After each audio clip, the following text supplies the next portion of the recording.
नमस्कार दोस्तों, स्वागत है आपका आपके अपने YouTube channel education star group पे।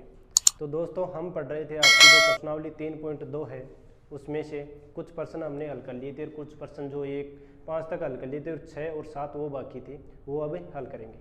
तो दोस्तों देखो, सबसे पहले तो ये प्रश्नावली समझने के लिए मतलब 3.1 समझोगे, फिर 3.2 जैसे जैसे मतलब मैं वीडियो डाल रहा हूँ ना वैसे वैसे आप वीडियो देखते आओगे, तब तो ये क्लियर समझ में आ जाएगी। अर्थात पार्ट वाइज वीडियो देखना है आपको।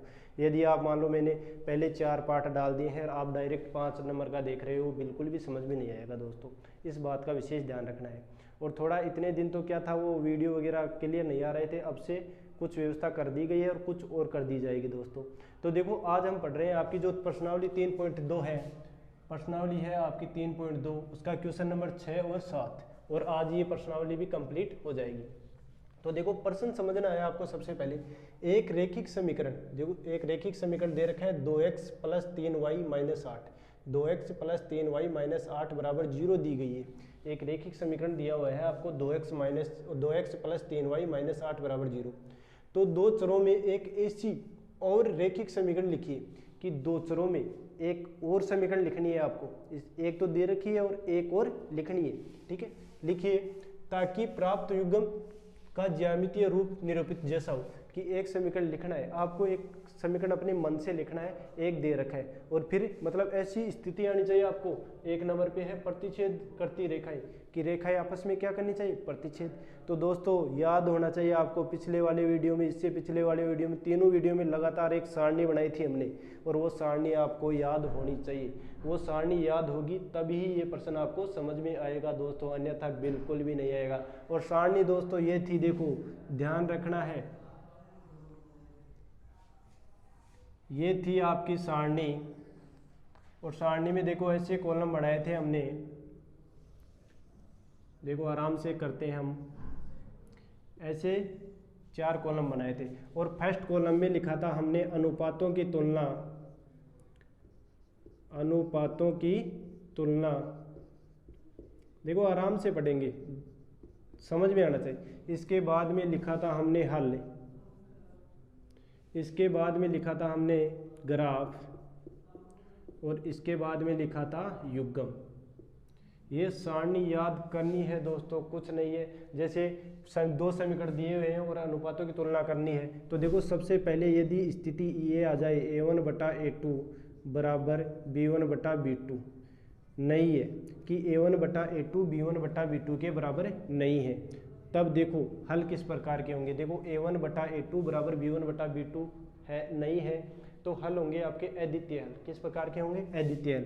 तो यहाँ पे लिख देता हूँ मैं अद्वितीय हल है,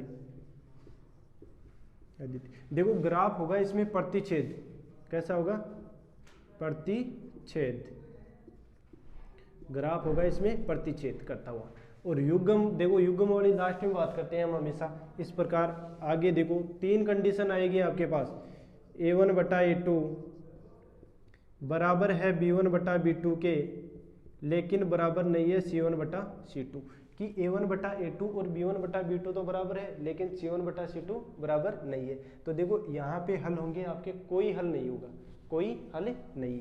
तो यहाँ पे लिखना है आपको कोई हल नहीं, कोई हल नहीं। और देखो यहाँ पे रेखाएं कैसी होगी, रेखाएं आपस में देखो ग्राफ में समांतर रेखाएं प्राप्त होंगी। कैसी होगी, समांतर रेखाएं।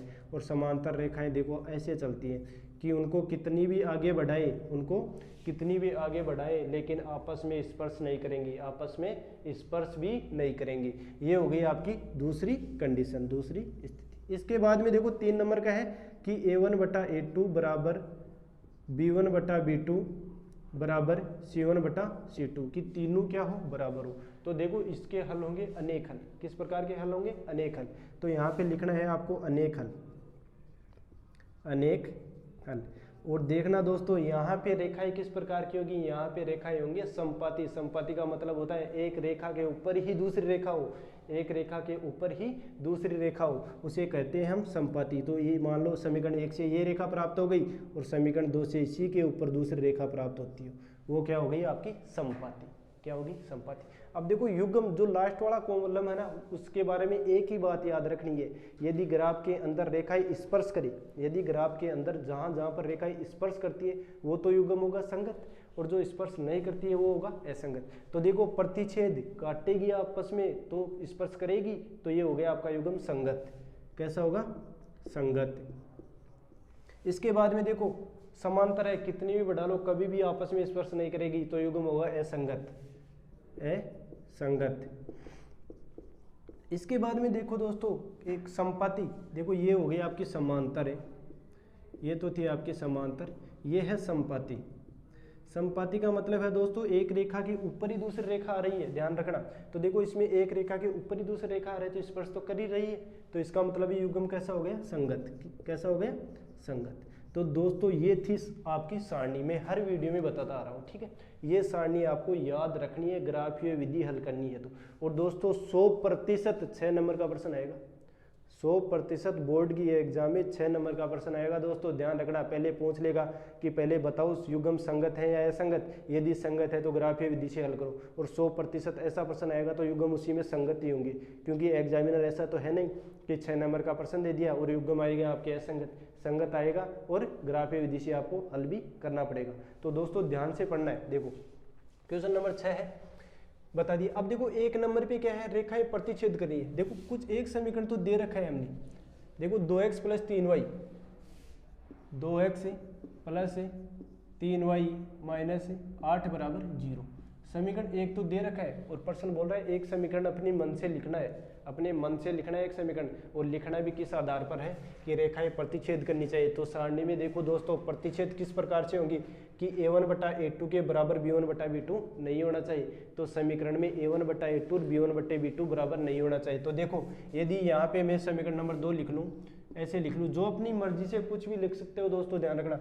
2x + 5y - 4 = 0, ये हो गया आपका समीकरण नंबर 2।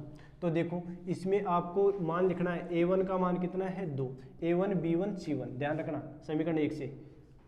a1 b1 का मान हो गया आपके पास 3 और c1 का मान हो गया आपके पास -8। दोस्तों अब समीकरण 2 से देखो a2 का मान लिखना है आपको 2, b2 का मान रखना है आपको 5 और c2 का मान रखना है आपको -4। यदि a1/a2 b1/b2 के बराबर नहीं आएगा तभी रेखाएं क्या होगी? प्रतिच्छेद। तो देखो a1/a2 अर्थात 2/2 काट दो, 1/1 अर्थात 1 प्राप्त होता है। आगे देखो b1/b2 देखो b1 कितना है? 3 और b2 कितना है? 5। अब बताओ a1/a2 b1/b2 के बराबर है क्या? नहीं है दोस्तों। देखो यहाँ तो 1 प्राप्त हो रहा है, यहाँ पे 5 प्राप्त हो रहा है, तो यहाँ पे लिख सकते हो दोस्तों आप आराम से a1/a2 बराबर नहीं है b1/b2 की, ठीक है। और ये समीकरण हमने लिख दिया, ये समीकरण अपनी मर्जी से लिखा है, ठीक है दोस्तों। इसके स्थान पर आप जो चाहो अपनी मर्जी से कुछ भी लिख सकते हो, परंतु ध्यान रखना है दोस्तों a1/a2 b1/b2 के बराबर नहीं आना चाहिए, ये बात आपको विशेष ध्यान रखनी है। इसके बाद में देखो क्वेश्चन नंबर 2 इसी में है, आराम से समझना है दोस्तों। देखो रेखाएं किस प्रकार की होनी चाहिए? समांतर होनी चाहिए। देखो एक तो जो समीकरण दे रखा है वो तो इसमें भी लिख लो, 2x + 3y - 8 = 0, ये हो गया आपका समीकरण नंबर 1। इसके अलावा देखो रेखाएं किस प्रकार की होनी चाहिए? समांतर। इसका मतलब देखो a1/a2 b1/b2 के बराबर होना चाहिए, लेकिन c1/c2 के बराबर नहीं होना चाहिए, ये स्थिति लगेगी इसमें, ये स्थिति लगेगी। तो देखो ये दोनों बराबर होने चाहिए लेकिन ये बराबर नहीं होना चाहिए, तो ये का ये लिख लो 2x + 3y और ये चेंज कर दो, ये लो ये चेंज कर दिया 8 = 0, ये हो गया आपका 2 नंबर, कितना? 2 नंबर। तो देखो यहाँ पे देखना है दोस्तों, यहाँ पे और कुछ भी लिख सकते हो, ऐसे भी लिख सकते हो, 4 लिख दो, 6 लिख दो, ठीक है, देख लो।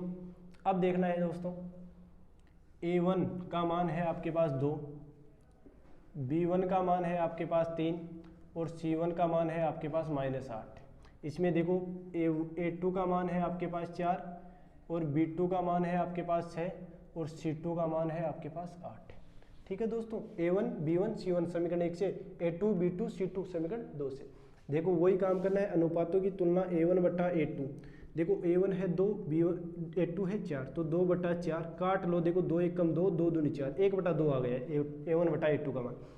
आगे देखो दोस्तों B1/B2, ध्यान रखना है B1 कितना है दोस्तों 3/B2 कितना है 6। देखो काटो 3 1 कम 3 और 3 दूनी 6 और दोनों बराबर आ रहे हैं और दोनों बराबर ही चाहिए थे, लेकिन C1/C2 बराबर नहीं आना चाहिए। तो आगे लिखो देखो C1/C2, देखो C1 का मान है -8 बटा और C2 का मान है 8। देखो 8 से 8 कट गया, माइनस का 1 बच गया। देखो ये दोनों तो बराबर हैं लेकिन ये बराबर नहीं है, तो आप लिख सकते हो A1/A2 बराबर है B1/B2 के, लेकिन बराबर नहीं है C1/C2। ठीक है दोस्तों, ये है। और देखो इस प्रकार की स्थिति में रेखाएं किस प्रकार की प्राप्त होती है, समांतर प्राप्त होती है। किस प्रकार की रेखाएं प्राप्त होती है दोस्तों, समांतर रेखाएं प्राप्त होती है। कुछ नहीं करना, जरूरी नहीं है ये समीकरण लिखो, आप अपनी मर्जी से कुछ भी लिख सकते हो, अपनी मर्जी से कुछ भी लिख सकते हो दोस्तों, परंतु इसका ध्यान रखना है विशेष कि ये स्थिति बनानी है हमें तो ये स्थिति बनानी है, और ये स्थिति बनाने के लिए आप क्या क्या करते हो वो आपको पता होना चाहिए दोस्तों। अब देखो इसी में तीसरा नंबर हो रहा है, वो देखो मैं पहले ये साफ कर देता हूँ फिर इधर बना देता हूँ, है ना। देखो संपाति का मतलब, देखो सारणी बनी हुई है ना, यहाँ पे देख लो एक बार थोड़ा। संपाति का मतलब देखो क्या होने चाहिए, तीनों बराबर होने चाहिए, तीनों बराबर होने चाहिए। तो एक समीकरण तो ये है ही, देखो एक समीकरण है 2x प्लस 3y माइनस 8 बराबर 0 और बराबर होनी चाहिए। तो इसका मतलब यही दूसरा समीकरण लिख सकते हैं हम, देखो 4x प्लस देखो 6y माइनस 16 बराबर 0। ये हो गया समीकरण नंबर 1 और ये हो गया आपका समीकरण नंबर 2। तो देखो यहाँ पे डायरेक्ट अनुपात लिख देता हूँ मैं A1/A2। देखो A1 का मान है 2, A2 का मान है 4, 2 1 कम 2, 2 दूनी 4। ठीक है, अब देखो B1/B2 का मान निकाल लो। देखो B1 का मान है 3 और B2 का मान है 6, 3 1 कम 3, 3 दूनी 6। देखो 1/2 1/2, लेकिन तीनों बराबर आने चाहिए तभी संपाति होगी। आगे देखो C1/C2, देखो C1 है -8 और बटा C2 है -16। देखो माइनस से माइनस कट गया, 8 1 कम 8, 8 दूनी 16। देखो 1/2 1/2 1/2, इसका मतलब तीनों बराबर आ रहे हैं। तो हम यहाँ पे लिख सकते हैं दोस्तों, देखो यहाँ पे लिख देता हूँ मैं, या यहाँ नीचे लिख देता हूँ सारणी से नीचे, A1/A2 बराबर है B1/B2 के और बराबर है C1/C2। ये स्थिति आपके पास आ रही है दोस्तों, ध्यान रखना, ये स्थिति आपके पास आएगी तो देखो रेखाएं किस प्रकार की प्राप्त हो रही हैं, संपाति। और हमें देखो पूछ भी क्या रहा था, रेखाएं किस प्रकार की होनी चाहिए, संपाति होनी चाहिए। तो दोस्तों ये था आपका क्वेश्चन नंबर 6 नंबर का। अब इसके बाद में एक प्रश्न और है, क्वेश्चन नंबर 7, वो भी हम हल कर लेते हैं। पहले प्रश्न लिख लेता हूं मैं दोस्तों।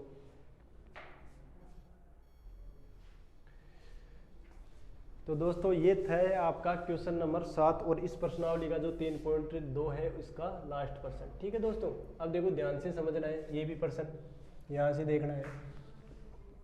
देखो समीकरणों x - y + 1 बराबर 0 और समीकरण 3x - 12 बराबर 0 का ग्राफ खींचिए। तो x और इन रेखाओं से बने त्रिभुजों के शीर्षों के निर्देशांक ज्ञात करें और त्रिभुजों के पटल को छायांकित करो। देखो ध्यान से समझना है दोस्तों, दो समीकरण दे रखे, कुछ नहीं करना, ग्राफीय विधि से। ये वजह से बोल रहा है कि ग्राफीय विधि से पहले x के समीकरण 1 से x y के 2 बिंदु और समीकरण 2 से x और y के 2 बिंदु, जो मैंने पहले वाले वीडियो में बता दिए। लेकिन इस प्रश्न में एक्स्ट्रा ये चीज़ जोड़ी है दोस्तों कि लास्ट में ग्राफ बनाने के बाद में देखो एक दोनों रेखाएं ऐसे प्रतिच्छेद करेंगी, ऐसे प्रतिच्छेद करेंगी दोनों रेखाएं। ठीक है, तो बाद में बोल रहा है कि जो त्रिभुज बन रहा है, ऐसे त्रिभुज बनेगा, इसके यहाँ वाले निर्देशांक, यहाँ वाले निर्देशांक, यहाँ वाले निर्देशांक और इस पटल को जो त्रिभुज बन रहा है ना, इसको छायांकित करना है, अर्थात रंगना है। ठीक, ये है इस प्रश्न में। तो देखो दोस्तों ध्यान से समझना है आपको, आराम से करते हैं हल। ग्राफीय विधि से पहले 2 बिंदु निकाल लेते हैं, x के और y के, समीकरण 1 से। देखो सबसे पहले तो समीकरण 1 है, देखो समीकरण 1 दे रखा है x - y + 1 बराबर 0, समीकरण नंबर 1 है। आगे देखो समीकरण नंबर 2 है 3x - 12 बराबर 0। तो देखो पहले समीकरण 1 से हम बिंदु निकालेंगे x और y के। तो देखो लिख लो समीकरण 1 से, यहाँ पे लिख लेता हूँ समीकरण 1 से। देखो समीकरण 1 है x माइनस वाई प्लस 1 बराबर 0।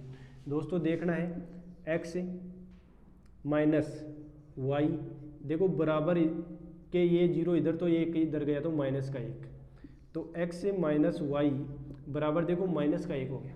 अब देखो y का पक्षांतरण करना है उधर, x बराबर -1 और प्लस वाई, ये हो गया आपका समीकरण। इसके अंदर रखना है, जो भी रखना है इसके अंदर रखना है। तो देखो मैं लिख रहा हूँ y बराबर सबसे पहले 2 रखने पर, आप जो चाहो वो रख सकते हो दोस्तों, ये ध्यान रखना। तो देखो x बराबर -1 प्लस 2, तो x बराबर हो गया आपके पास 1, x और y का एक एक मान तो प्राप्त हो गया। आगे देखो इसी समीकरण में रखना है y बराबर 3 रखने पर या 4 रखने पर, 4 रखने पर, तो देखो 4 रखा तो x बराबर -1 प्लस 4, तो x का मान आ गया आपके पास 3, x का मान कितना आ गया 3। अब देखो दोस्तों कुछ नहीं करना, समीकरण 1 वाली सारणी बनानी है।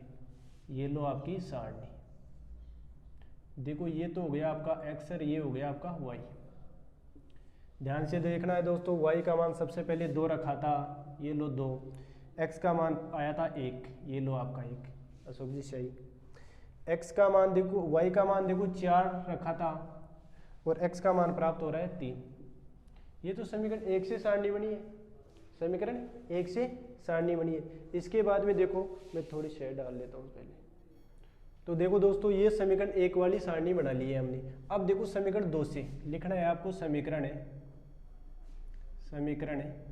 2 से देखो समीकरण 2 है आपके पास 3x माइनस 12 बराबर 0। तो देखो 3x बराबर ये 0 इधर आया और ये इधर गया तो प्लस का 12, तो ये हो गया आपका 3x बराबर 12 और x बराबर देखो 12/3, x बराबर 12/3। अब देखो दोस्तों ध्यान से समझना है इसको, यहाँ से देखो 3 चौक 12, 3 चौक 12, x का मान कितना आ रहा है हमारे पास 4, x का मान कितना आ रहा है 4। आगे और कुछ भी देखना है, थोड़ा ध्यान रखना है दोस्तों। तो दोस्तों ये तो देखो डायरेक्ट कट रहा है, इसका मतलब कुछ ना कुछ समीकरण में गलती है।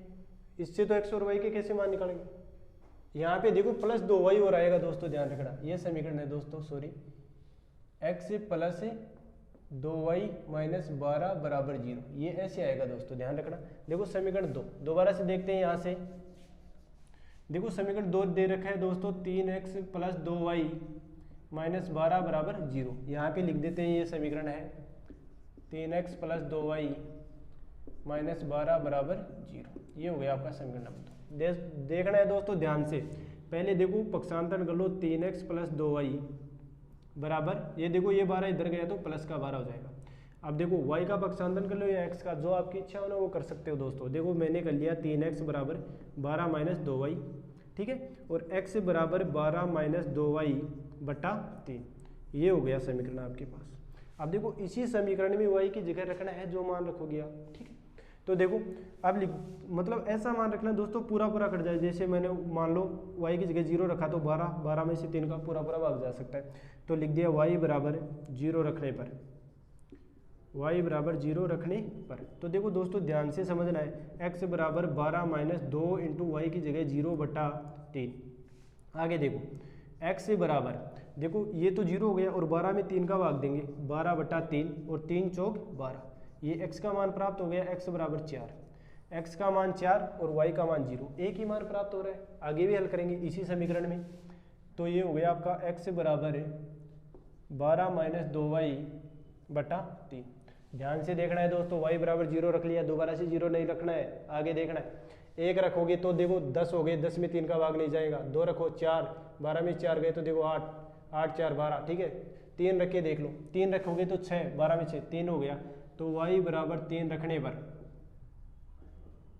3 रखने पर ध्यान से देखना है दोस्तों, x बराबर 12 माइनस 2 गुणा 3/3, तो x बराबर 12 माइनस 6/3। देखो x बराबर 12 में से 6 गए तो 6 और 6/3, इसका मतलब हो गया 2। x का मान कितना आ गया दोस्तों 2, कितना आ गया 2। देखो x के भी 2 मान आ गए और y के भी 2 मान आ गए समीकरण 2 से, और वही बनानी है आपको सारणी। ये है दोस्तों आपकी ग्राफ ही विधि चल रही है, और ग्राफ का प्रश्न 100% 6 नंबर का आता है दोस्तों, ध्यान से पढ़ना है। देखो और एक ही विधि है, अलग अलग नहीं है, वो करना है वो करना है, जो आपकी मर्जी वो लिखो, y की जगह पे चाहे x की जगह पे। देखो y का मान रखा है सबसे पहले हमने 0, x का मान आया है हमारे पास 4, देखो y की जगह पे रखा है हमने 3 और x का मान आया है हमारे पास 2।